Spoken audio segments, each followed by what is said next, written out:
Mike, I think you know my friend Tim pretty well. Yeah, we've Tim and I known each other for a while.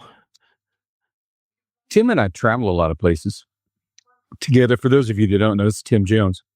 And in these travels, we talk about, and we've done this for, gosh, 10, 30 years plus, seems like. And lately, as we travel, it seems like a lot of we talk about a lot of things, but one of the things that comes up more frequently than it did when we were 30 is, I'll just kind of randomly think of something and say, I'm thinking about leaving so-and-so to one of my kids. I wish it was just something you could write out on a piece of paper and say, hey, you get this, and you get this. And he always smiles at me and says, oh, that it were that easy.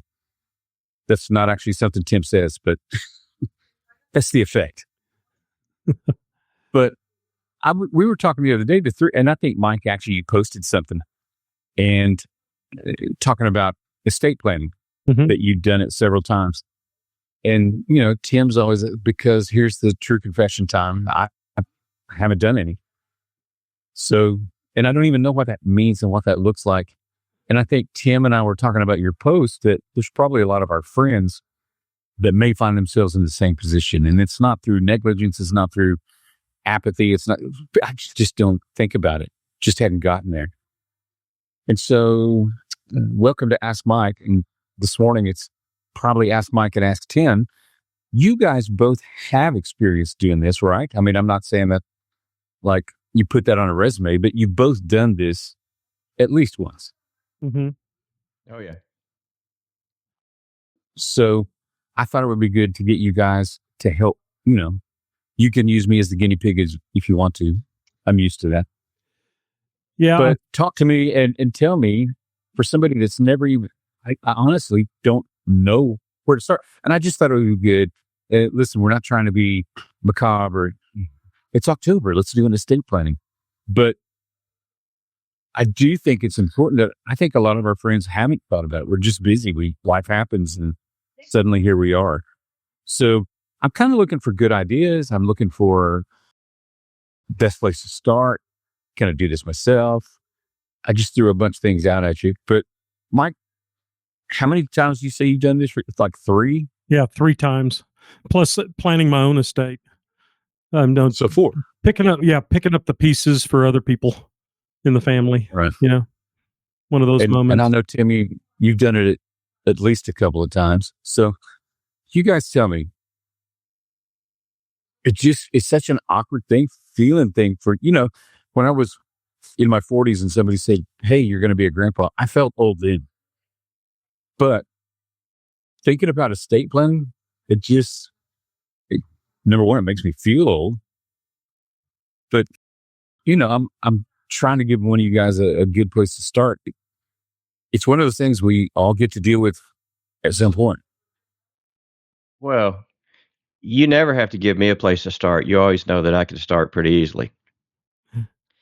He's a strong starter, Mike. Well, yeah, this did come up the other day because Mike did do a post about some stuff that he was going through, and I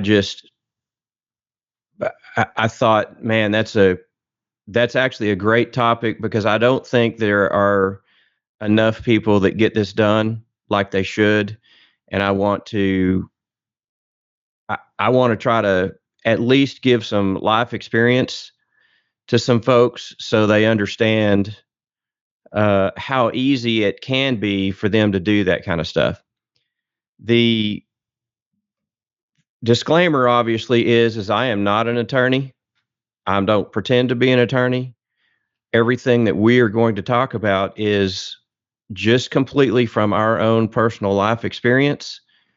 And I know that from both sides, trying to help somebody else do it, trying to be a family member that's involved with it, trying to plan things for yourself, for your spouse, your kids, your grandkids, whatever it might be.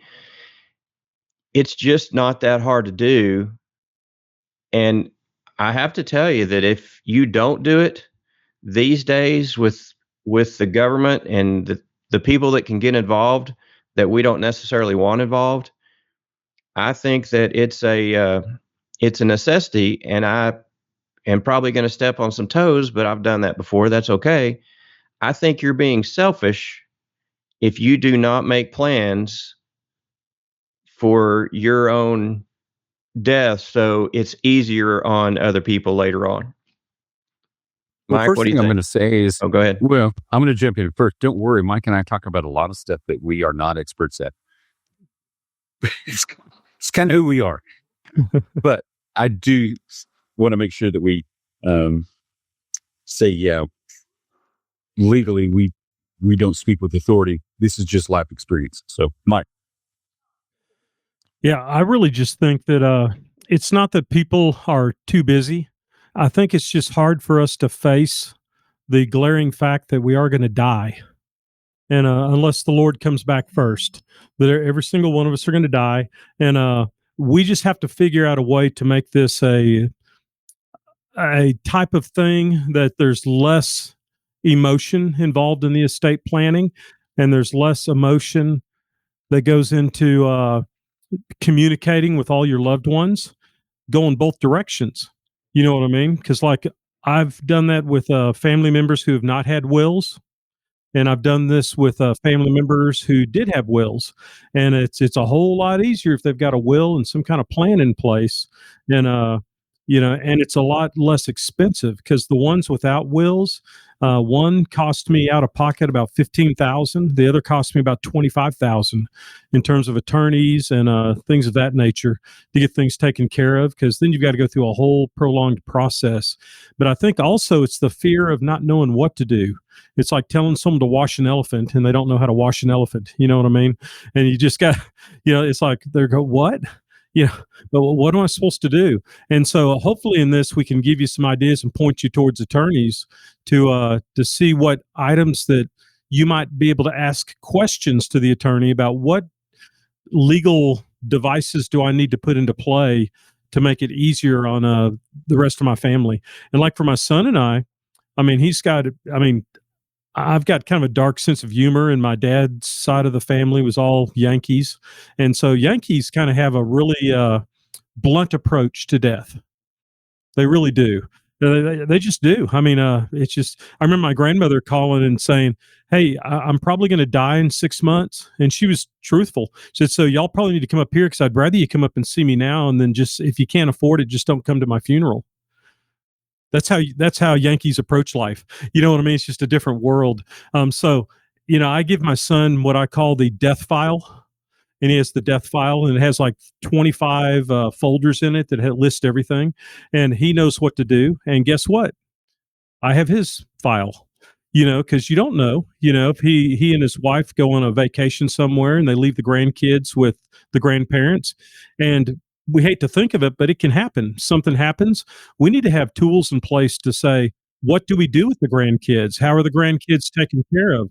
What do we do with my son and daughter-in-law's estate? So those things are all great questions. And I think sometimes we just have to present it in a manner, just like anything in life, just one bite at a time. If you just do one thing in 1 month and the next month do one more thing and just keep adding to it, I think we'll be on the right track. I think that's my intro. Yeah. Let me jump in, Mike. So here, I don't know. You see ads all the time for, I don't know how they actually, like you could buy a make your own will package. Is that a place to jump off? Or do you guys say, hey, listen, you may put some money out for legal counsel up front, but it's still going to be so much cheaper to do it that way and get it. I mean, is there legality to it? Is there, you hear people all the time, being of sound mind, my last will and testament, somebody's scribbled something out and they find it in the belongings after that person's gone. How much of this has to be legal? How much of it has to be documented and notarized and blah, blah, blah? Well, I think it's interesting what you just said, because someone can scribble down on a napkin what they want to do as a will, but that's not legal until a court accepts it. So all of it has to be legal. All of it has to be legal. So my answer is, don't do that. Not to be so blunt, but that's really stupid. Go to an attorney and get it taken, because people do think that because they see it in movies. It's like, I want my Mustang Cobra Shelby to go to my oldest son. And then all of a sudden the youngest son goes, no, dad promised me a long time ago it was coming to me. And now we're dealing with paying attorney's fees and court cost and put it all and pay it. I think my entire will and estate and everything cost me right around $500. I mean, that's the best $500 you're ever going to spend for your family, And I am going to jump in here. Not that I disagree. I do think that it's always best to go to an attorney because they're the professionals at this. They're the ones that know all the ins and outs. But I am going to say that there's a lot of stuff that I do that I don't go to an attorney for. And I see it all over the place, sort of like you, Derrick. And I have a subscription to a place called Law Depot. It's lawdepot.com. And it has everything done for my state that is legal. And the deal is, and I think it's about $150 for a year, and that's for unlimited use. Now, you can't get on there and do stuff for other people because you're not an attorney. You're not a professional. So you can use it for your own things, or me and my wife, stuff like that. Don't go out and say, hey, I'll do your will and charge you $50, because that's not what that type of a site is for. But I want to bring that up. And there's a couple things, and I've got it sitting here on another screen that I've got open right now. And all of the different things that you need to consider, obviously, they've already considered. And then I do know from a couple of different things that I've done recently, and you can do a will yourself. You could do a will on a site like this, and you can be very specific. It will be legal, and then all you do is take it down, and you can file it with your county clerk. So you don't have to take it to an attorney if you don't want to. You can take that will down and file it on your own, just so it's on file. And it's, I don't know, $20 fee or something like that to file it. But then everybody knows about it. So when something happens to you, nobody, let's hope it doesn't happen. It's happened to me recently. Somebody's tried to go in and change some stuff. Now, it wasn't on me, but it was on a relative of mine, and it was a relatively large estate, had about $1.5 million in cash. And there were vultures surrounding a relative of mine trying to figure out how they could take his cash. And so, just to throw in to make sure we understand, it wasn't a matter of if the relative was going to pass. It was, we're counting, there was illness, et cetera. It was an inevitability. It was going to happen. And that's what brought the vultures. yes, I mean, they all knew. Of course, when you've got that much cash sitting around, depending on the people that you're hanging out with, some of them might not be who you ought to be hanging out with, which was the case here, at least in my opinion. And they were wanted to be very helpful as long as he was writing them $10,000 checks. And he could afford to do that. And he actually did do that. This was a situation where finally adult protective services was brought in. And this is before I got involved. And we had to go in and take all of that over. I stopped all of these people from coming to his side to help, if you will, to make sure that the correct people got what they were supposed to have. But here again, that takes money to have to do that. Obviously, in this case, it was well worth the money that we spent making sure that that happened correctly. But it's just amazing what happens. And people that say they don't have anything, I don't need a will because I don't have anything, that is incorrect. Everybody's got something. It might be, I'm in my son's room right now. It might be a bed and a TV on the wall, or the gaming computer that I'm talking on, but everybody's got something. And if you don't leave your last wishes, then nobody's going to know that. So one of the things, and I'm going to go through some different things, and really this is Mike's deal, but I have had experience, and he can talk about this. There are things, and I happen to pull up this Law Depot thing. There's an end of life plan, and in the end of life plan, there's things that are, I request that the executor of my last will and testament be so and so.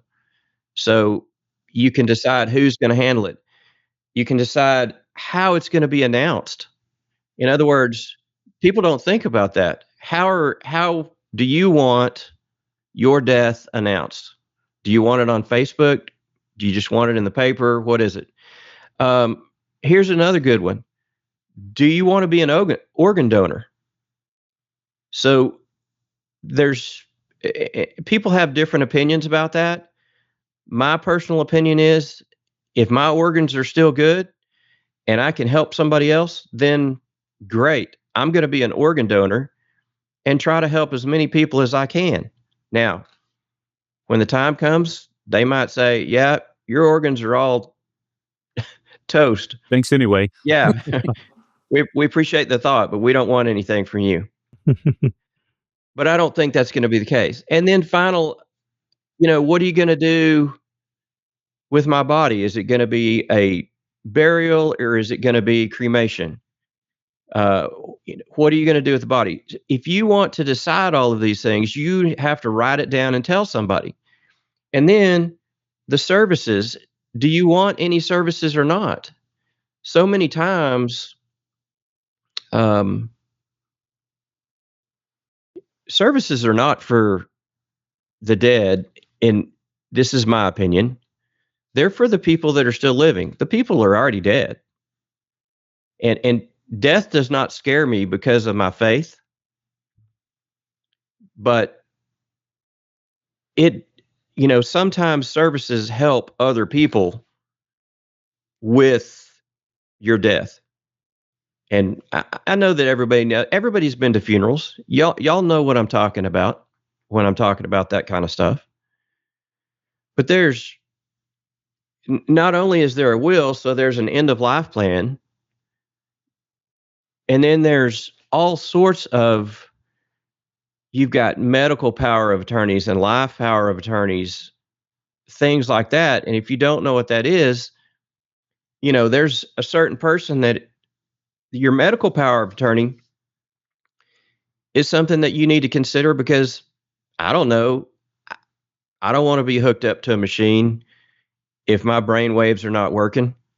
I think Rick has addressed that as well.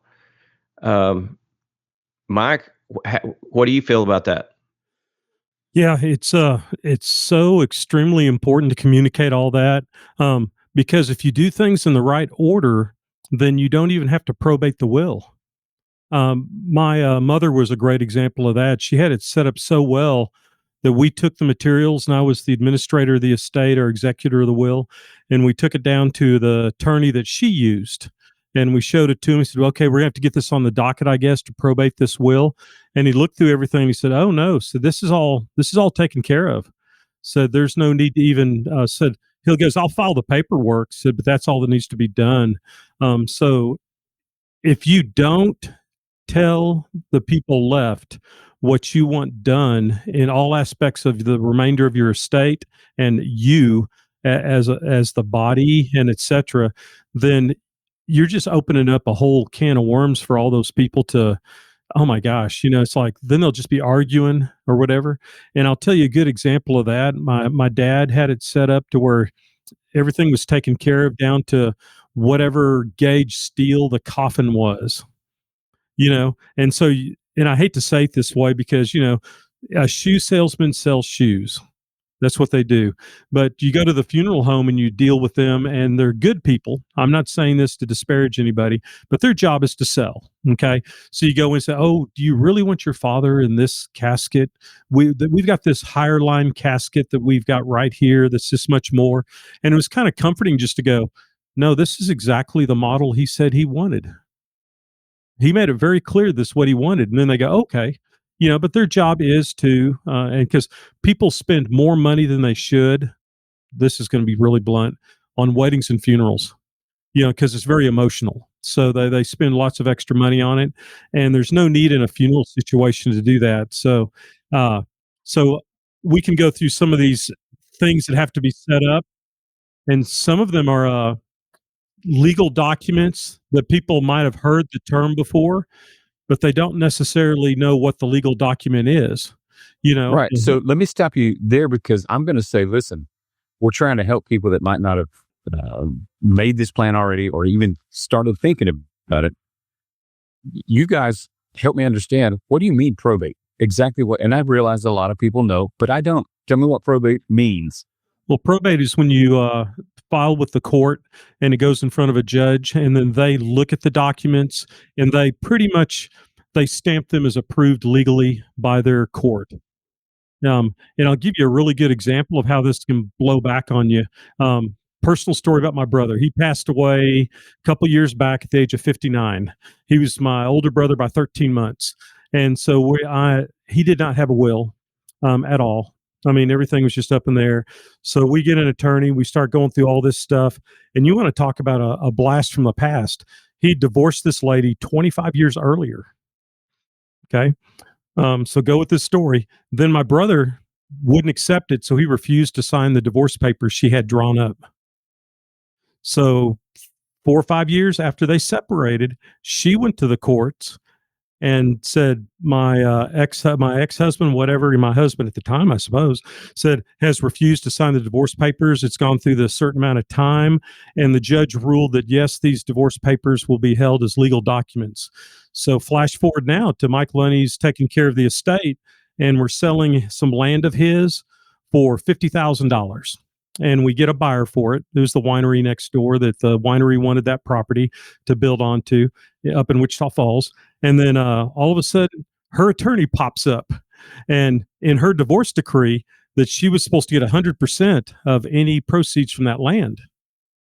So now we're in a debacle. It's my attorney and her attorney, and I never talked to her because I have no need to talk to her. I always talk to my attorneys. It's a waste of time to talk to people when you have attorneys that can talk for you. And my attorney told her attorney that that's true, that's a legal document, but there's justice and who has the best attorney. And that's how our legal system works, by the way. That's not conspiracy theory. I've heard that from judges. It's not fair justice. It's who has the best attorney. And he goes, you're right. You have every bit of right to that. Said, but Mike Lunny he's the administrator of the state, and good luck in the next 20 years getting that money, because we're going to throw it into an escrow account and just use it all up on legal fees to bury you in paperwork. And so we finally agreed on a split, and we did it. But that's kind of what I'm talking about. I mean, that's a long story, but it's kind of not to scare people, just to prove to you that if you don't take care of your business legally, then someone else has to clean up your crap, So now I try to scare people into this, because I've dealt with it. And I had an uncle in North Dakota that passed away. What a mess. What a mess. Passed away at 92. He told his attorney that he didn't care what happened to his estate, because he kept telling me, you need to make a will, Bob. You need to make a will. He goes, I don't care. I'll be dead. So it all works out in the long run. But, I kind of want to, as we go through this podcast, to kind of go through some of these legal documents, because, the first job is to kind of scare someone into thinking, I probably need to get this done. But yeah, probate can be avoided, and probate's not a bad thing. It just says, yes, these are the legal documents that we're going to follow. That way, if anyone blows back and says, no, that property should have been given to so and so, then I said, no, the judge has already ruled on this. The probate came out that the property goes to the grandchildren for the proceeds. So does that answer your question, Derrick? It does sort of, but listen, I'm also going to throw this in there too, because I don't have experience with the legal documents and that kind of stuff, but I have been around so many people in that time. I've done several services and I enjoy being able to, this sounds awkward to say that, but I always want to be able to help however I can. Right. But one thing that I've noticed in that is that people don't think straight. That they've been kind, they've been supportive until it gets to this, and then got to be careful. It's almost like there's a money grab, or there's almost and I don't think they're trying to be necessarily ugly. Maybe they just want something that helps them remember, or like Tim said, maybe they want to grab. But it's too late to think straight. Yes. Yeah, and as a personal experience, Derrick, my great-grandmother on my mom's side, when she passed away, of course, this is way before I was even born, but my mom was a real believer in getting all this planned, and she kind of pushed it on us because she saw what you're talking about. When her grandmother passed, everyone went to the house and just started grabbing dishes and silverware and china and clothes out of the closet and pick up the TV and take it. And it was a grab, and that she didn't have a whole lot, but it split the family apart. And my mom was a real proponent in, if you want your family to actually talk to each other, you'd better decide what you're going to do, because I personally have seen many a family where people have never talked to each other for the rest of their life because of these issues, because of the money grab thing. They feel wronged, And some of my experience there is, even my wife, when she lost her father, had just a few small sentimental things that she had because there was no estate plan. Right. But as they cleaned things out, a couple of things that were sentimental, which turned into a big deal. Yeah. And Sharon, my wife, and I finally just said, listen, I'm not going to do this here. We'll just keep the sentimental memories, because I do think it's easier when you're separated from it, when you're distanced, to say, did you not see that's not worth it? But I sure appreciate what you guys are saying, that we can eliminate all that. Yes. But let me ask you this, and maybe you're getting ready to go through this. One of the things that is, after hoarding for 60 plus years, am I supposed to list everything I have? I mean, here's a pocket knife that goes to so-and-so, or here's my favorite writing instrument that goes to so-and-so. I understand big things. Like Tim was saying, you got a bed and a TV there, but who wants my bed? That's not me. You understand what I'm saying? Yeah. How detailed is this? And I think that's part of the daunting part. I'll tell you this. It's all communication. It's like with my son. And of course, mine's a more narrow estate direction, because I have one son, so good or bad, he gets the whole pile of whatever, you know what I mean? But we actually had that discussion. He's come over to the house and we've gone through everything, and it's like, and I told him well, here's what I've got as far as like instruments and old photo albums, and my dad's folded flag from his military funeral, or the flag that was on his casket, things like that. And then I think this is a real important point, that you don't have to be that detailed in the will. You have to be detailed in as you talk to the people. But if you want to detail in the will, you can say, this is great grandpa's watch. He was a conductor on the railroad. You know what I mean? And I want this watch to go to Susie. And that's fine. But I think something just as important, give your children, or whoever's you leave stuff to, give them verbal permission from your voice to get rid of anything they don't want. Amen. Because my mom did that, and we went in there, my sister and I, and my brother was still alive at the time, and we went through the house. It was just us three kids, and this is just so my mom, but we realized real quick that she had taken little pieces of tape and put our names underneath things. like Hummels and figurines and lamps. And so we kind of ignored that, and we just sat at the kitchen table and said, we just took turns like an NFL draft. We just said, all right, Cindy, you're up. Said, what do you want first? And she goes, I really want this. And me and my brother go, very well. And then, okay, Jeff, you're next up. What do you want? And then we took the things that we wanted. And then with her permission given to us beforehand, it was so easy to call an auction company and say, okay, we've got all the sentimental things we want in the house. Everything else is still in there. So we want you to come in and do an estate sale and sell everything. And then whatever's left over, this is part of the contract agreement with the company, that anything that's left over, they just take and they use it in their garage sales and their flea markets and whatever. And but she gave us permission. And that's a big thing, man. It's I almost get emotional thinking about it, but that's a big thing to tell your kids, because that is such a relief to them to know that, oh my God, my dad worked so hard to get this. I'd better keep his beginning con cornet from 1974 because that was so special. It was special to me. You know, if my son wants to give it to a band program or if he wants to throw it in the dumpster, that's fine with me. Now, my box Strad that I had re-overhauled and everything, I told him, I said, why don't you hang on to that or at least sell it for a good price? And so there's some good stuff in there. But, you know, I kind of gone a long ways around this, Derrick. But to answer your question, you need to have your will as detailed as you need it to be to solve any problems of communication between the people you're leaving all this to, and to give them permission to dispose of anything that you don't want. Because how many of us, I mean, I'm sure the listeners out there have walked into a home of a grandmother or a mother or a father when they're taking care of it, and it's so overwhelming. Right. But listen, Tim, I'm going to ask you, I heard Mike. It seems like that's something, I know verbal permission is what you say, but it almost seems like that should be in there somewhere, that I give my kids permission to dispose of the estate as they see fit. Really, if you have an executor of the will, you've already given that permission. I mean, it doesn't say it in the same words, but if you don't specifically say what you want done with certain things, it's up to the executor of the will to do whatever they want to do.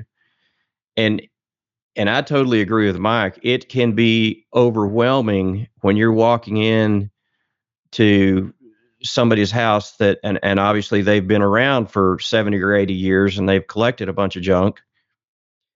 And that's what a lot of it is. There's a lot of good memories there, but they're their memories. They're not your memories or our memories. And so and Kel and I have already started this.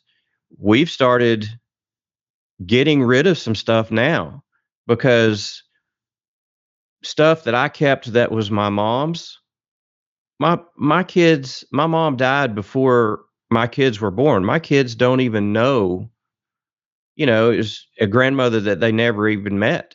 That doesn't No personal mean relationship. Yeah. no personal relationship. So they don't need that stuff. Now, if there's something there that's valuable, absolutely.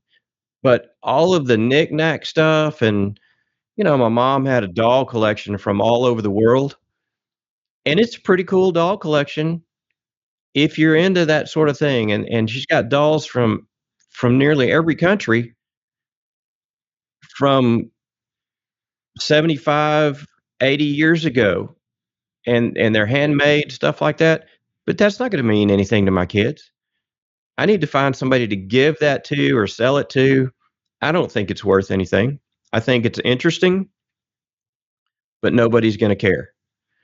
And there's no reason to burden my kids with having to deal with that junk. So let me ask you this. You made me think of this question. Do we give stuff away ahead of time and avoid all this stuff? Or is that something that grief makes you say, well, I really wanted that? You know what I mean? I mean, you have to trust that your kids honor your wishes or your relatives. But at the same time, do you not need to have it legally documented that so-and-so gets this? And or, this is a question that I had, do people get taxed on this stuff that you give them? No. Is it Is it better to give it away before that kind of stuff happens? See, I'm telling you, this is ignorance. Asking questions. Oh, you're good. You're good. Yeah, I'll throw in one thing before we get into that question is there's a huge difference between executor of the will, you're named in the will as the executor, to if you're the administrator of the estate because they didn't have a will. Because an executor has a lot more power. They can divide things up and do things like that. The administrator of an estate of someone who doesn't have a will is bound by a lot more legal issues and a lot less legal standing if someone argues the point. I just want to make that out there. So that's another reason. Please have a will.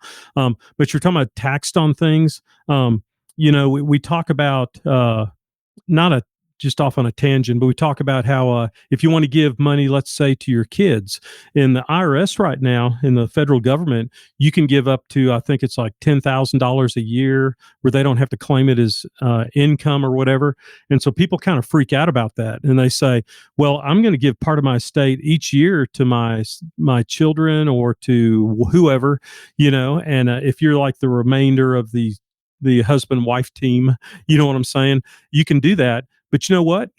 By IRS rules, and I found this out by working with my son and working with my uncle who passed away, you can give up to $15 million lifetime without being taxed. All you do is file a form with the IRS through your tax attorney, and they just have to document that you've given them this money. So if you pay off their student loans of like $300,000, then it surpasses that $10,000, obviously, but they are not taxed on that as income as long as you do your due diligence and meet with your attorney and your tax person and say, hey, I want to do this. And always ask before, because, we always say it's better to ask forgiveness. That's true, except in legal issues. Yeah, that's you're saying IRS doesn't work that way. Yeah, so it's better. I sit down with my tax attorney and an attorney I have on retainer and my CPA that's IRS certified, and I go, "This is what I'm wanting to do for this family member. They're having really bad health problems in Wichita Falls. I'm wanting to give them $80,000 to take care of their situation, but I don't want them taxed as income on that." I said, "Oh, yeah, it's not a problem. Sign this form here. We'll cut a cashier's check out of your account, and you can mail it to her." And so, sometimes we, and just like our disclaimer on this, that we're not attorneys, don't rely on just the things you hear from friends, and so I hope that answers your question. I hope it does. It does. But Tim, what if we sell their houses? What if we sell their cars? What if we sell stuff as opposed to it going to, in other words, I'm the oldest of 5 kids. If we sell my parents' house, is it tax number one? Number two, do you have to specifically say they're going to split that? You understand what I'm saying? If we're talking about real things that nobody's going to live there, but it's paid for. This is all going to come back to whether they have a will, or if they don't have a will, then it has to go through it's going to go through the courts for sure. And I'm going to say what's probably going to happen, and it just depends on, a will would solve all of this. So here again, I'm going to stress, and I'm going to kind of get on you a little bit about this, Derrick. If you don't have a will right now and something were to happen to you, I mean, there's laws that are set up right now to what would go to Sharana and what would go to your kids. But it's surprising that you would think that that the house would go to Sharana. That's not the case, or that's not what I've dealt with. Half of the house would go to Sharana, and then the other half of the house would go to your kids, which in your situation is not a problem because your whole family gets along. But what happens when a family does not get along? And so if there's not a will in place to handle all of these different things, so if both of your parents pass, probably what's going to happen is all of that money is going to be split up between the kids. But that also doesn't mean that someone's not going to take a cut. I don't know what the laws in Oklahoma are. Obviously, that's where your parents are. I'm familiar with the laws of Texas. Both of my parents have passed, and I was, like Mike's son, I was an only child. So it was super easy when my parents passed. And we had a very tight knit family, so it wasn't a big deal. But I see it all the time, and people call me about what do I do. If you'll just do a will, and you can do this in no time at all. And I can't stress it enough. It's great to go to an attorney, but even if you don't, if you do one of these deals, whether it's online or whatever, you need to have a will. It needs to be witnessed.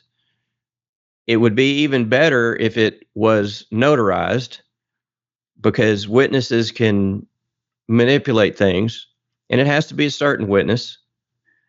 I just, there's no point in putting family members through what we're talking about doing. And all it does is make me mad, because I'm still telling you, it's you being lazy or not want. And I know that you're a Christian, you do not fear death. So there's no reason to worry about that aspect of things. So we need to get your kids taken care of. And I get that, but let me throw this background to you. We all have different things that we feel confident in. We all have things that are overwhelming to us to think about. And so it doesn't mean we're weak. It's just overwhelming to think about. I'm already so busy trying to take care of this or the other. I'm going to use my parents as an example, because I know Dad has already told us this is all buttoned down. Everything's good to go. But imagine the scenario that my mother battles disease like it's not Alzheimer's, but dementia, that kind of stuff. She's forgetful. She has a lot of things.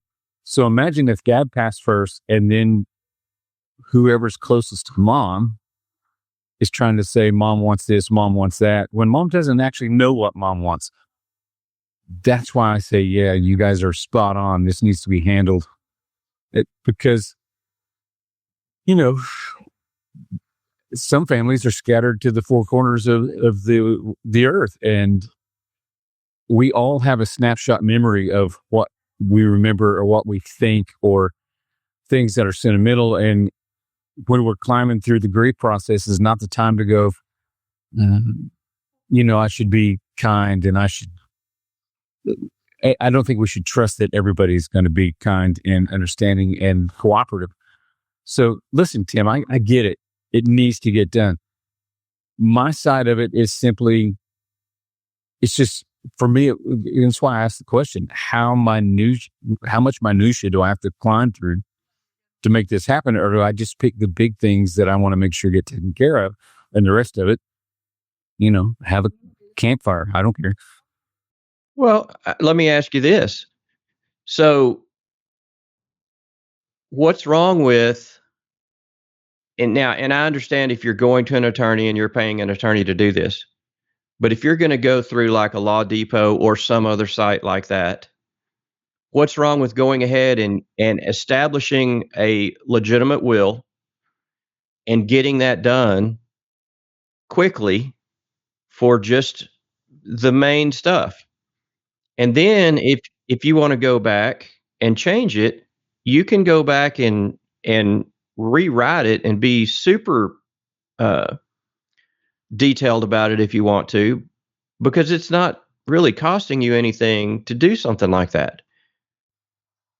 If you're going to an attorney, it obviously is, and I do think you ought to go to an attorney. But I'm just going to say that if we're kind of past the point of arguing whether it should be done, it's more a situation of, and Tim knows me, and I think Mike knows me well enough, I could get so tripped up on details. Instead of general guidelines, I have to say, but what about this? What about this? And if you've ever looked at any of the things that I've planned out, it's like, turn the light switch on, walk across. It's the the paralysis is in the analysis, to steal from a cliche. But I hear what you're saying. Just do a big picture first, and then, for lack of a better term, do the 30,000 foot. This is what I think I want to happen, and then take it to the next level. Is that what you're saying to me? Then you go closer and say, okay, but really, I think this kid is bent this way and appreciates this, and I want them to have that. I do think that, especially if your attorney is reasonable on his cost, and or you're doing it on your own, I do think you got to start somewhere, and I think you need to start sooner than later. The biggest problem that we all have is procrastination, whether it's because it's about death or whatever. People don't want to talk about this, which is why we're talking about it, because, Mike made that post, and it really hit my heart that I've got so many friends, because, listen, directors are my friends. I've got directors that I go play golf with, or I go scuba diving with, or I used to when I was younger, or I might go skiing, or whatever it might be. These are my friends, and I need to make sure that my friends know that this needs to get handled. This is because the majority of them say, I don't have anything. That's not true. You do have stuff. And so it upsets me when people don't think that way. It might be an album collection, an old vinyl collection or something like that. And it might be worth thousands of dollars. Who knows? I've got one sitting in the back of the store right now that I'm storing for somebody because it's a valuable album collection. And I just, But here's something to throw in there too, Tim. Just because it doesn't mean anything to you or me or Mike, it might have some value. It may mean something to A, our kids, or B, our grandkids. There are things I remember about my grandmother's house that I'll never see again, but they were special. And so I think it's probably fair to write that down somewhere as well. Mike, you've been kind of quiet on this. You have any other opinion on that? Or you're exactly right with what you just said. I've still got my great grandmother's biscuit pan. I think that's awesome. Because my grandmother had it, and we'd go to her house, and there's, oh my gosh, my cousins, there's like 23 of us, and we'd all go to their house at the same time. I think the house was about 10 square feet, and if you were really, really fast, you could put your blanket underneath the kitchen table, because no one would step on you when they were just trying to get to the bathroom in the middle of the night. But she would always make biscuits. And so that's one thing that I wanted. And I've still got that biscuit pan, and it's a great biscuit pan. I don't know where in the world it came from, but it's worth probably 2 cents. To me, it's worth the world. If someone stole it and said, I'm holding your biscuit pan hostage, it's going to cost you $10,000. I'd think about it. I'd be like, oh yeah, I'll buy that. But here's some things, we kind of have pressed the point, rightfully so, that we need to get this done. But here's some things you can do that are just real simple things to do. Make sure that all your bank accounts have direct beneficiaries. And make sure, like for Derrick, make sure your wife is the direct beneficiary listed on the bank account if it's like a separate account than your combined accounts. For me, my son is the signee on everything I own. And you got to trust know who you're trusting here. But that helps a lot, because if he's the beneficiary on my banking accounts, and it's even listed on the checks that way. So let's say I die in a car wreck, he can go to the bank and he can immediately transfer all those funds to his account without even talking to an attorney, because that money's his. And so that's kind of a real on the end of the spectrum kind of thing. But you talked about houses. I would highly suggest anyone who has a home, there's a TOD, which is a transfer on death deed. So if you own a home, you complete this document and you file it with your county, and all your whoever's you heired it to, all they have to do is take their ID and the death certificate to the county building, and the deed's signed over to them. So that they don't have to even worry. Even if it goes to probate, that doesn't go to probate. Think about that for a second. Talk about a time saver and possible money saver, where you're not having to pay attorneys to take care of this. So there's little legal things you've got to do. And we've talked about like biscuit pans, and we've talked about this and things and but I tell you what's even more important. Make sure, not more important, just as important, make sure you have a living will. A living will allows you to put in writing exactly what you want done in the event that you cannot speak for yourself when it comes to healthcare decisions, as well as other final decisions. In my living will, which is drawn up by an attorney, it says exactly the criteria in which I want my life. I want all life support ended, and all food and all nutrition and all fluids being put into my body ended under these conditions. And that way my son can sit there and go, this is what my dad wanted. And it's what my mother did. She was in hospice for 31 days before she passed. And that was her wish, that she'd wanted no nutrition, no stomach tubes, no fluids, no IVs, just medicine to, I guess there was an IV, sorry, because she had medicine, just wanted to be made comfortable. So she just, for 31 days, just kind of wasted away. But it was almost felt cruel. But it was like, this is what mom wanted. She didn't want to be prolonged any further. And it got to this event, and we did that. So I think that's extremely important to have a living will and a durable power of attorney. Maybe Rick can put up this list on somewhere in our documents, but it allows you to designate a person to make legal decisions if you're no longer competent to do so. If I have some sort of cancer and then I'm not coherent anymore and I'm in a semi-coma, then you need to have someone who can make legal decisions. If my car gets stolen while I'm in the hospital, then someone has to be able to make legal decisions on how to handle that. So I can keep going on the list, but I don't know, any of those kind of spark an interest in you, Derrick? Well, I am going to ask you, what is a durable power of attorney? What does that durable word mean? Seemed important. Durable means that for the lifetime of this legal document, until you change it otherwise, that person is in charge. If I made you my durable power of attorney, Derrick, then you'd be the one and only person who could make legal decisions for me if in my will it says the criteria that I'm no longer competent to do so. So it wouldn't be a family member. And typically, so I'm going to throw it back over to Tim here. Tim, let me kind of set this up. I think that you went through a situation where somebody felt like they were the power of attorney and it wasn't the right person necessarily, or they just assumed that everybody was going to let them be that.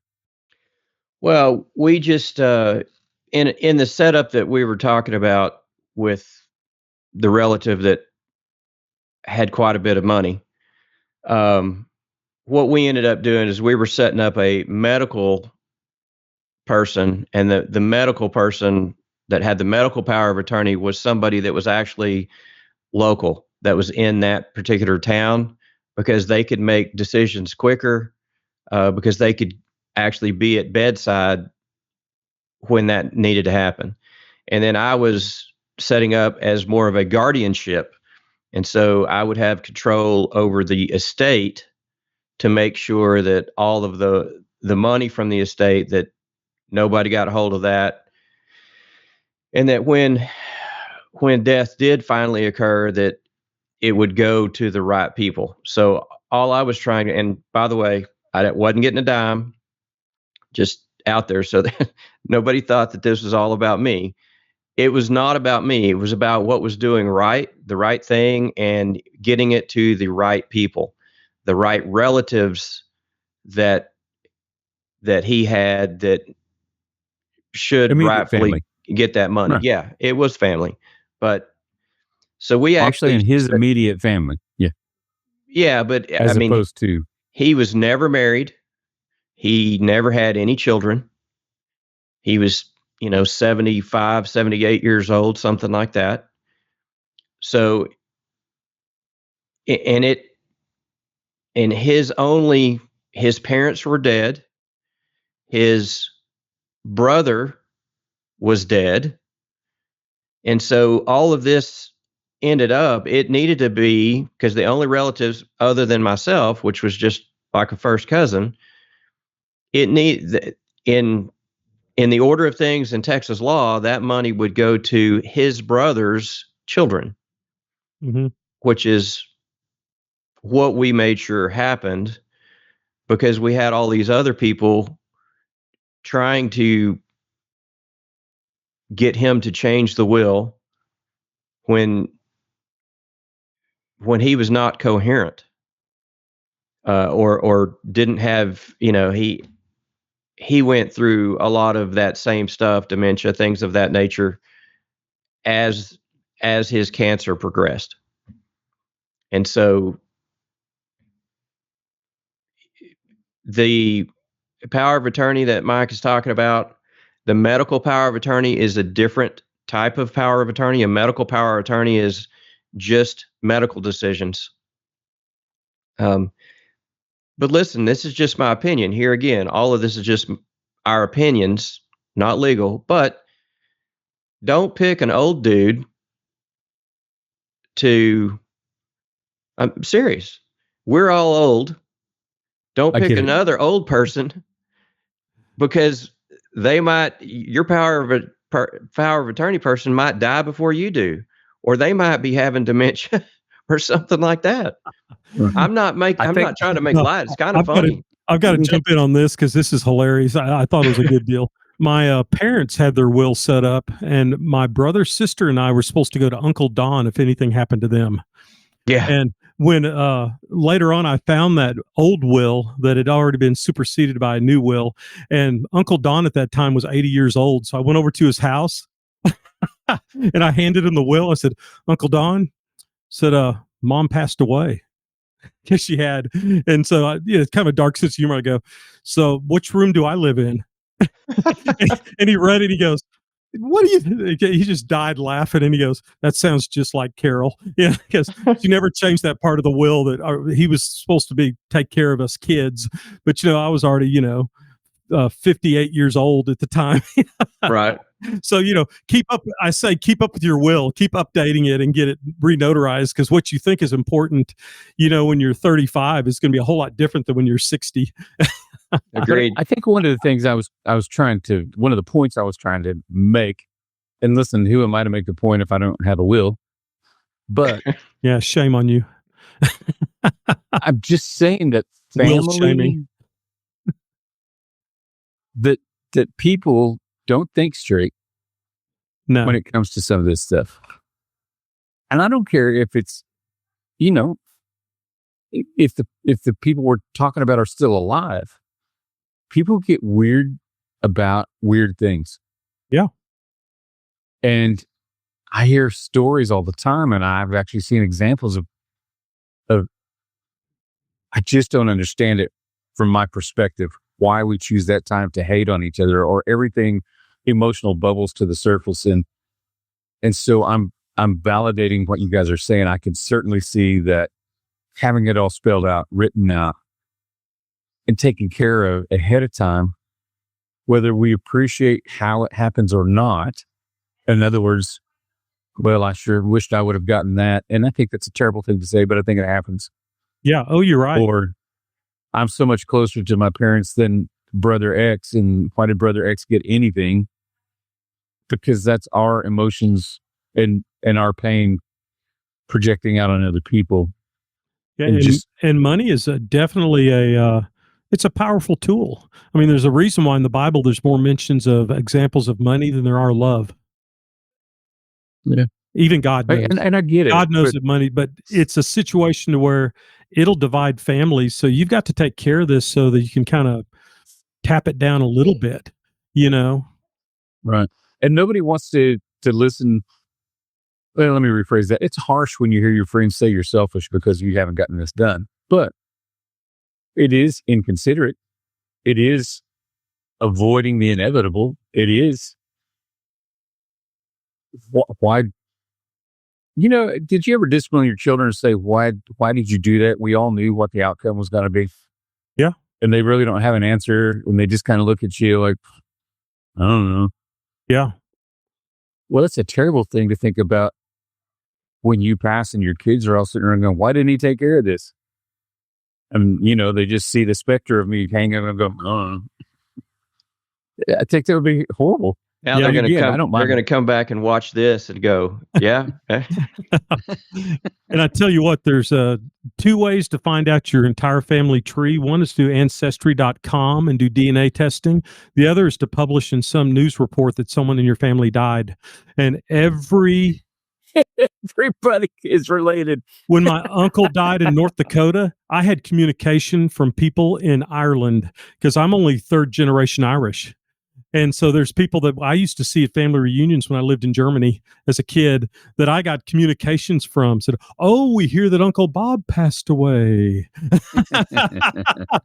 So I'm not trying to be cruel or anything, but you're right. I mean, you can do the ancestry.com thing or just publish in the paper that someone, or if you want to do it yourself, just publish in the paper you won the lottery. You're going to find out every family member for the past 6 generations and all their again, just to show you how weird this could twist and turn. I've never met my biological father. Oh, yeah. I have no idea who my biological father is. So, but what I'm saying is, I can't imagine showing up at that service and going, hi, I'm his son. Oh, they don't come to the service. They don't come to the service. They just get their attorney to contact the executor and say they deserve this money. But you understand what I'm saying. I understand what you're saying, but I hope you understand what I'm saying. This has nothing to do with sentimentality. These people will show up. These vultures, like Tim's talking about, they will show up. They'll come. So you got to be prepared for it, and have everything set up in advance. That way, you have legal standing, and it's not a matter of people that. I read the news and I think, how do people think like that? Why do people assume that they have any standing or say so, but they do. And they're, whether it's just looking to grab or, suddenly realizing, man, I wish I just don't understand how people think. And I think that emotions and grief especially bring out the worst. Yeah. And I appreciate what you said about, not understanding how people think. I think my curse is I do understand how most of them think. Yeah. You'd probably write a book and make a lot of money then, but no, I mean, I'm not saying I've got it all figured out, but everybody wants more power and everyone wants more money. So unless you get a court of law and an attorney on your side, then they will strive to get that power and money, even if it's just Dad's old shotgun he went hunting with. It can become cruel. Come to salt and pepper shakers that were on the table. It come down to a biscuit pan. That's exactly everyone's what I'm telling you. Pissed off at everybody. So that's how people think. Just like countries, everyone wants more. I like to think that Tim would agree with me that really all I want is to be left alone. Yeah. But at the same time, the pressure and the emotions that come from loss, I think, can change things. So anyway, without diving any farther down that rabbit hole, you kind of gave us a list. Where do I start? What's my first step? LegalDepot.com and or pay an attorney? Well, I would prefer that you do an attorney. That's the preference. But listen, if you don't think and I think $500 is a great deal that Mike did, but if you don't have $500 to be able to do something, there are ways to do it. People sit and surf the internet all the time. Nearly everybody at some point. And if you don't, then ask somebody else. Hey, where can I get a free will that I can fill out the free will for Texas, and then you just take it down and you file it with the courthouse. When you file it at the county clerk's office, that's your will, and at least it's done. And the other part is to, here again, don't put it off. This is not, don't dread it. Don't put it off. For all of my director friends out there, I know that there's going to be a day coming off that you've got off of school. and that you know about it, whether even if it's in the week of Thanksgiving or over the Christmas break or something like that. Make an appointment with an attorney or get this done and take it down to the courthouse. Do something, but make a plan to get it done. Don't say, I'll get around to doing it. Actually set a date and go take care of it. Because there's no reason to not do it for your family and or for your friends. I've got other people that have died and they've left stuff to their friends. Well, if you're going to leave it to your friends and it's not being left to family, it has to be written down. Yes. Otherwise, nobody's going to believe it. And then the state gets involved, especially if there's money involved. And then it's a big deal. If it's not written down in like a will, it's liable to not happen. So you need to make sure it happens. So all I'm asking for is go ahead and set a date when you know you're going to be out of school and get it taken care of. Well, I'm going to drop a bomb on your truth bomb from those of us that haven't done it yet. I think part of it is we put off doing that because it's like we're making the admission that we're about to die. Just because I do this doesn't mean I'm going to die tomorrow. You know what I mean? It just brings the mortality aspect of your life to the forefront because you're planning for when you're not going to be here. And, just because I'm not scared to die doesn't mean I want to. So if I don't talk about it, it won't happen. And I'm going to say this, and I totally understand what you're saying, but you plan for vacations. So let's say we're going to take the kids to Disney World or whatever it is, or you plan for a band trip or an orchestra trip or a choir trip or anything like that. If you can plan for that, you can plan for this. I get it. Just like you said, Derrick, it's not about whether you think you're going to die tomorrow. Hopefully, we're talking everybody's 80 or 90 or whatever it's going to be before that happens. But if you look at it like, hey, I plan for everything, then just plan for this. So here's the other thing that I was going to throw in there. I'm a private person. I really am. And I think both of you will vouch for the fact that I don't share with a lot of people the day-to-day of my life. But is it viable to sit down? Everybody says you don't write it on a napkin, blah, blah, blah. But if I say, look, I'm going to start somewhere, I'm going to sit down and write out what I think I want to happen and then give that to an attorney. Is that, Derrick, so he can go, yeah, that won't stick. No, I think, there's two venues we can go through. You can do it like what Tim was talking about. Just go onto a website and kind of do it. And that's really good. I mean, because I know Tim and I know Derrick, and Tim is very comfortable with researching out something and then getting on the computer and figuring out what to do or whatever. Derrick, I know you really well. I think you need to go to an attorney so you can look someone in the eye and ask all these questions instead of having to click in and choose this menu and this drop down menu. So I think it kind of depends on personality on that. Sure. So I would say it'd be well worth your time and money. And I'll you're talking about planning vacations. Oh my gosh. Every time I get my teeth cleaned, they set the next 6-month appointment right when I get out of the chair, and I don't think anything of it. I get out my phone. It's going to be September 18th. Okay. We're going to do that at 10 o'clock. Some people take more care doing their dental appointment than they do the death. I get it. But listen, you guys, it's ridiculous. Have to understand the mind of a procrastinator. Sometimes you get so far in the hole that you can't. And Tim, we've had employees that work for us that have gotten so overwhelmed with the responsibilities, but they don't want to tell anybody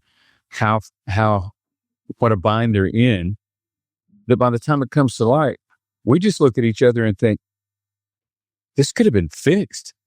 All you had to do is come to somebody before the snowball started rolling down the hill, and we could have fixed it. I mean, we could still fix things. Yeah. And I tell you what, Derrick, there's a good friend of mine that as a band director died. And then I was on to him for about a year to get a will done, and he never got it done. But luckily, in the situation, his wife survived. So she got everything, but he was planning on retiring. And so we were kind of scared because he'd, if you die as a teacher, you get the lump sum of the TRS. It might be $280,000. You get the lump sum. If you go ahead and retire, then your surviving spouse, if you set it up correctly, will get what would have been your retirement for the rest of her life. Monthly. Think about that. Yeah, monthly. Yeah. So those two lines intersect in about 3 years. So we were freaking out. So I was calling TRS and she was calling TRS and we are trying to figure this out. And you talk about the Lord looking out after people. He had filed his TRS paperwork 3 days before the accident. Wow. And so they'd not followed through with it yet, but then TRS called back and said, no, he actually did file to retire at the end of this year. And so we said, not only do we are legally obligated to stand by this, but it's the right thing to do. And then the school that he was working for paid out his salary for the remainder of his contract, where they didn't have to do that. And so sometimes the Lord looks out after us, but life would have been a whole lot easier, just to have a will in place. And I know we kind of keep beating that horse to death, no pun intended there. But we just have to make sure that we take care of all the wills, take care. And there's other things too that I think that people don't think about a lot of times. And because make a list of all the banks you do business with the account numbers, all investment institutions with account numbers, lists of credit cards, utility accounts. Oh my God, passwords to the utility accounts. I had to pay my brother's, electric bill for like 2 months, and there was nothing left. It took forever to figure out how to do it. Leave clear instructions on how and when these things are to be paid. Interesting story with my brother and I. He passed, and he was a severe diabetic and didn't take care of himself and got in a bad situation. He died in his bed, And so we're sitting there and we've got his phone, and Cindy and I were sitting there going, man, we've got to figure out how to get into his phone so we can kind of move forward on this, because we don't have any information. And so she was trying a bunch of different passwords. We didn't want to lock it down. I said, well, give it to me. I've got an idea. And I put his iPhone in front of my face and it opened up because we looked so much alike. And that was just a stroke of luck. And then I go, let's check out his bank account. So I opened up his bank account. And then so I was paying his bills through his bank account until the bank figured out that Jeff had died. And so they said, Mike, you can't really do that. I said, well, I don't want his bills to go unpaid, And so, to make sure that the people know what to do with it. And, you're talking about giving things to people outside the family. When he passed, a really good friend of his, a really great guy. They built race cars together. My brother owned a transmission shop. But he came to me and he said, I just want you to know that Jeff has told me before that he wanted me to have all his tools out of the shop. And I just kind of put it off a little bit. So, let me check into some paperwork and stuff. So I'm cleaning my brother's house out. And I find a little tiny note that was handwritten that said, in the event of my death, I want all the tools in my transmission shop to go to. And it was that guy. It was his friend. Now so I did the right thing. It was like $30,000 worth of tools, because this is a transmission shop. This isn't like Mike's garage, And so in the wrong hands, do you see where I could have just wadded that piece of paper up and thrown it away? And then I could have sold those tools, but it was like, no, that's what my brother wanted. So if you want to rely on the goodness of others, don't have a will. If you want to rely on the goodness of others, don't have a will, and because things will work out okay. If you understand human nature and know that most people are out to just get something, then have a will so you can feel good about it. And you're right. You worry about, you're going to die, but it's like the old saying, everyone wants to go to heaven, but no one wants to go right now. So it's one of those moments. It's you don't want to go right now, but man, set it up and go, but make sure that everyone knows your passwords to your Apple ID, your bank logins, all that stuff, where all the titles are, where they know where all the life insurance policies are. And let me ask you a question, Mike. I thought I saw you post something the other day that was something that you purchased online that was kind of like a guide for all of this, because you do need to have all of your insurance policies listed, because what happens if you die and somebody doesn't even know that you have life insurance and that they're the beneficiary? Yeah. The life insurance company is not going to track that down. No, they're not going to come look Let me for go you. find everyone. Yeah, no, you can get it on Amazon or from their website, but it's called a knock box. It's NOKBOX, one word, NOKBOX. And you can buy different levels. I bought the cheapest one because I'm just Mike Lenny. And but then in hindsight, I wish I'd have bought the one because it was like $60, but you can buy the full blown, like it comes with a case and it comes with the file folders and everything. You can buy it for like $160. And I probably should have sprung for the extra 100 because it cost me $100 buying folders and The box. in the box. So they were correct. But that's a great tool because it'll step you through not necessarily all the legal issues, but it gives you an ability that if you pass away, that Sharana could walk over, or if you and Sharana, whatever the situation is, whoever's left with You guys keep picking me to be the guy that dies. What's going on? Because you don't have a will. Me and Tim are fine. My son has my knock box, so he has exact copies of everything in my knock box. So everything's in there and it's all set up. So if you want to know what my Apple ID is and what my password, how to get on the cloud and search all my documents, you just pull that one folder. You pull it out. And I'll tell you this too. Here's just a little very aside thing. Please do not put your will or your durable power of attorney or your living will or any of that stuff in a safe deposit box. Nobody can get in. No one can get to it. I've faced that before. And it's like, well, crap. Now what do we do? So we don't know where all this stuff is. And you go to the bank and they're not going to just say, oh, your brother died. Well, okay. Well, here's the password. Yeah, no. And so what I do, my son is actually a signee on my safe deposit box, and he has a key. So he can get into it. Now you have to have some trust built in there because I know not everyone can do that. But if he rips me off, he's my only heir, so he's just ripping off his own money, So, but just please don't do that. And I'm not sure. With my banking account, I get this free safe deposit box, and it's been empty for like 3 years because I really don't know what to put in it. I just make copies of things and make digital scans of them and put it in document folders and thumb drives. And then my son gets it. I update all my passwords through a program, and it goes to his phone as well. So he has all the passwords that needs to happen as I update them. Because you know me, Derrick, I'm kind of paranoid, right? I would not say that in public. But I update every one of my passwords every 2 weeks on a Sunday afternoon. Every single one of them to the highest level of encryption, every single password. I go through all 30 of them and they're all updated and done. And it goes directly to his phone so he can get into anything I need. And it protects all my, whatever it is. So 30 passwords? Well, there's everything from even something as stupid as Hulu to Mr. Car Wash to Merrill Lynch. And to Apple ID and to my Mac, how to get onto my Mac. If you open up my computer, he has to be able to get onto it. I just make up one password and use it for everything. Yeah, come on, man. Kill him, one exclamation point. I'm just guessing. I think they will tell you around the office that I'm pretty famous now for 50 character. I was about to say phrases. His passwords are huge.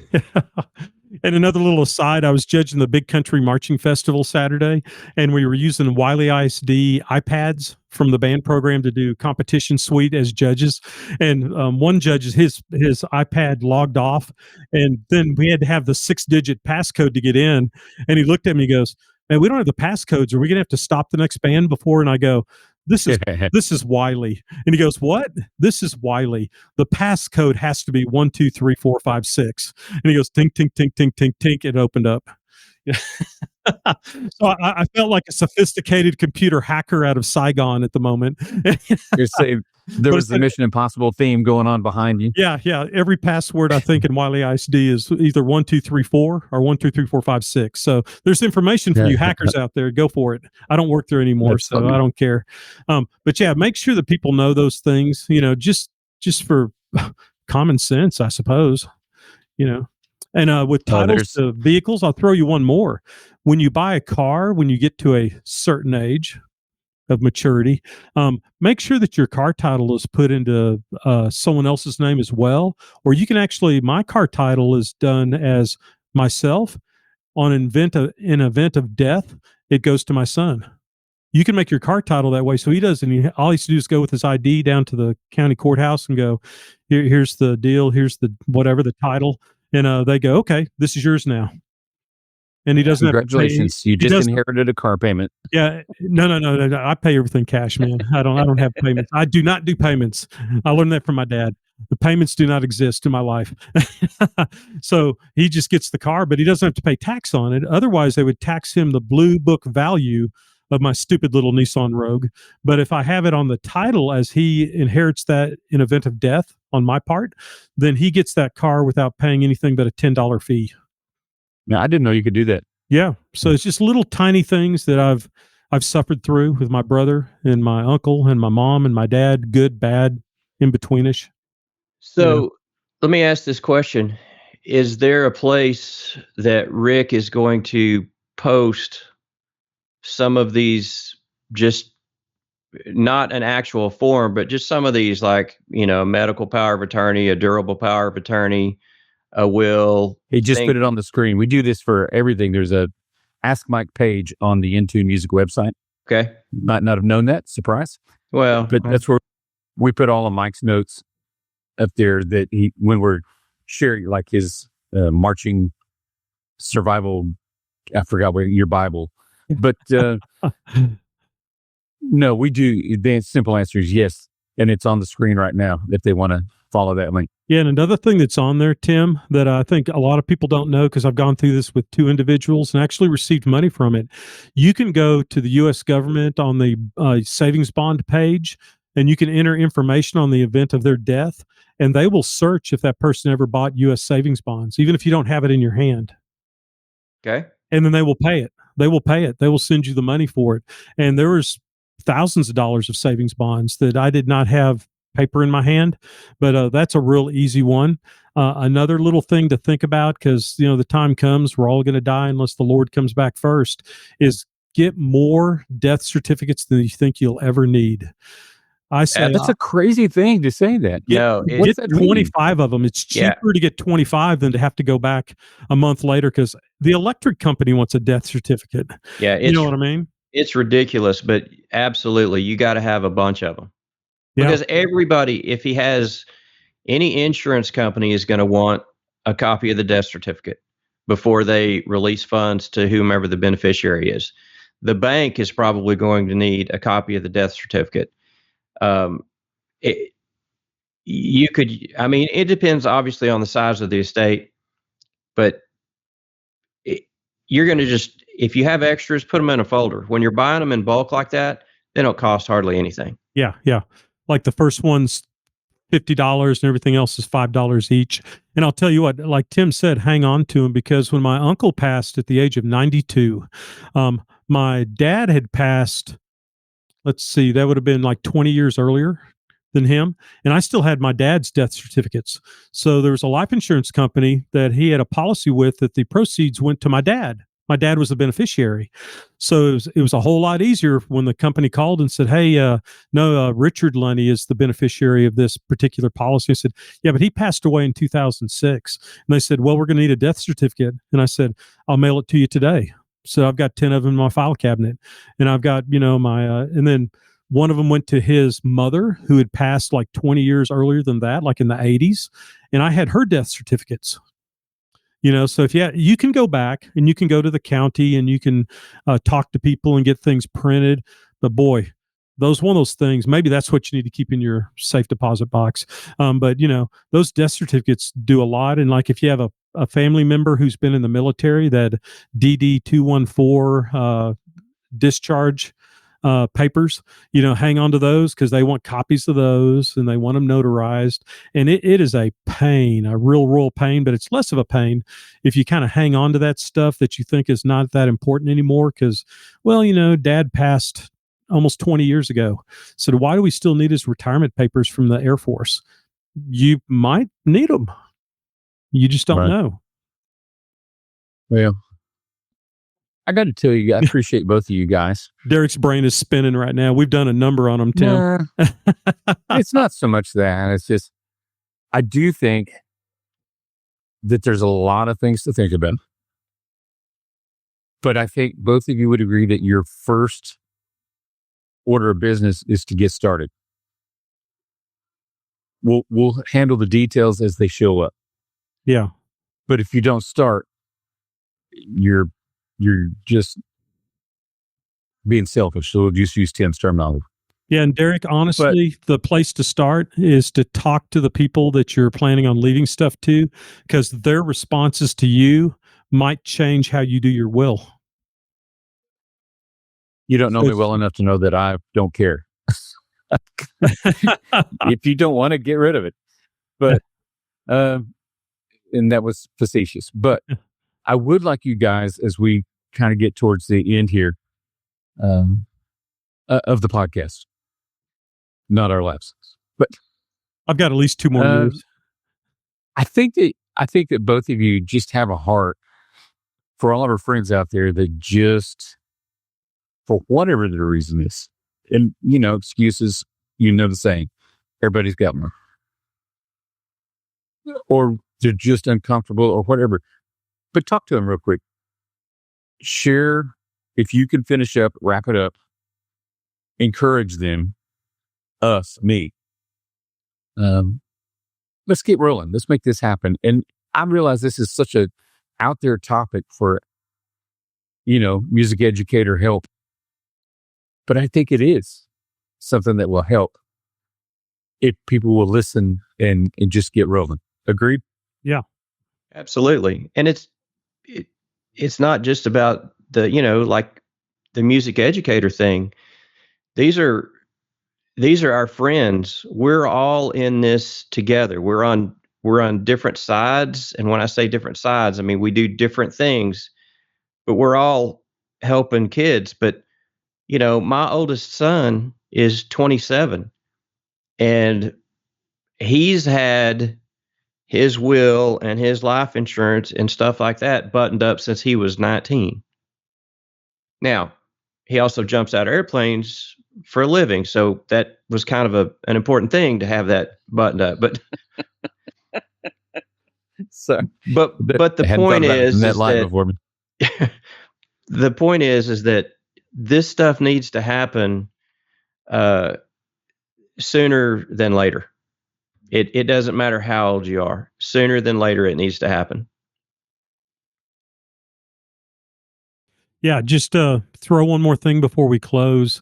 Make sure when you talk younger people, and they're 25, 30, whatever, make sure that they communicate with you on like where the grandkids are going in the event of death.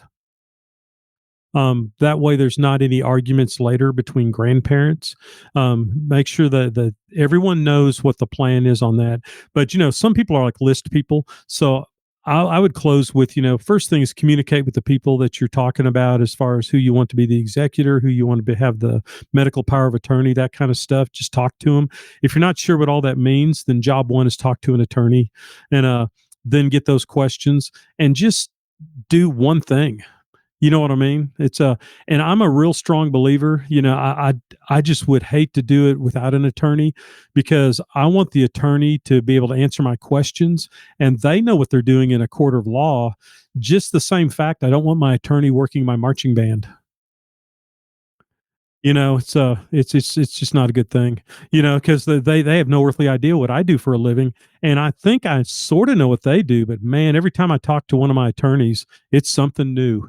You know what I mean? Or this law has changed in the tax code or whatever. So get to someone, unless you're the kind of person that can really analyze things by yourself. I think the stuff on the web is really good. But I like to be able to look someone in the eye and ask questions and then get answers. And then I always use like 2 or 3 attorneys. I'll pay their little fee just to get 3 opinions and then see if they all agree without them knowing I'm talking to each one, if that makes sense. Let me ask you this. You said something, Tim. Mike updating them because of tax laws changing does that affect the will? Do you need to update these? Is this something you need to go back and say, I better look at this and see if that's even legal anymore? Well, it's going to be, if it's a will, it's going to be legal. It's Yeah. not, I'm not worried about that. But there are, I mean, life happens. Other people that you might have listed in your will die, and or uh, like if you've got your kids down, obviously, let's say you have 3 kids and you wrote your will when there was only 2 kids that were alive. Now the court will interpret that, and so your third child will not be left out of the will. But why would you do that? Go ahead and go in and update the will to include all of your children, uh, in case something happens. So, and I'm not saying, I don't think you need to update it uh, every year, because that's not an expense that most people want to do. I think you could look at every 5 years. Now, unless a life changing event happens, maybe even every 10 years. As we get older, you might want to do it. If nothing has changed, there's no need to update it. But if something has changed, one of your beneficiaries has died, and you decide that you want to change the will and leave some, whatever that was, to somebody else, you have to go in and change that. As we get older, if you're leaving stuff to older people, there's a chance that they're not going to be around. So you need to stay on top of that. And the old movie shtick is you make somebody mad and they cut you out of the will, or somebody new comes along that they like and they change the will to favor them. I think that's probably more expensive than people realize, but it's the same point. I just wanted to make sure that it wasn't necessary per se to follow the tax laws every year and modify the will accordingly. No, that's the will, frankly, has nothing to do with the tax laws. The will is literally you just saying what's going to happen, and then frankly the rest of it is up to the courts, and or if you can avoid the courts, Probate. doing the transfer of the titles through the TOD, or all your investment. All of my investment stuff is all TOD. There's no point in any of that having to go through probate. Good. Well, guys, unless you have something else amazing that you think we've left out, I do appreciate the information today. I don't mind being, the whipping boy here, the public shame, but I want to thank you for your time. I want to thank you for your experience and the knowledge that you're sharing with this. I know you both have busy lives. Mike's in the middle of Bantover, and Mr. Jones is trying to run companies. So thank you guys for taking a minute. Well, you bet. And I do want to make sure everybody knows this came from a place of, we do care about the people that we deal with. We do care about the people that are in public education. And I think that lives get busy and we just don't think about stuff. So take a moment, think, plan, prepare. I'll leave it to you if you have anything else either one of you want to say. Otherwise, I just really appreciate you. It's been a good conversation. Thank you. It has, and even, it even reminds me of things that we need to take care of, whether it's this or some other type of end of life planning that needs to happen. I just want people, when that time comes, to make it as easy as possible on the people that they love, the people that they're leaving behind, because they're not going to have any problems anymore.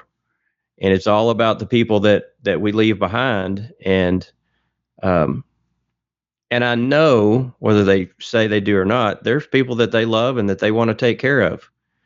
And even if it's just a TV hanging on the wall, that it needs to be taken care of. So contact a professional, because we're not professional. This is all experience. This is just stuff we've been through. So anyway, I appreciate y'all. All right, guys, we'll go out there and have a good week. Lord willing, we'll talk again soon. Sounds good, man. Thanks for the invite. Yeah.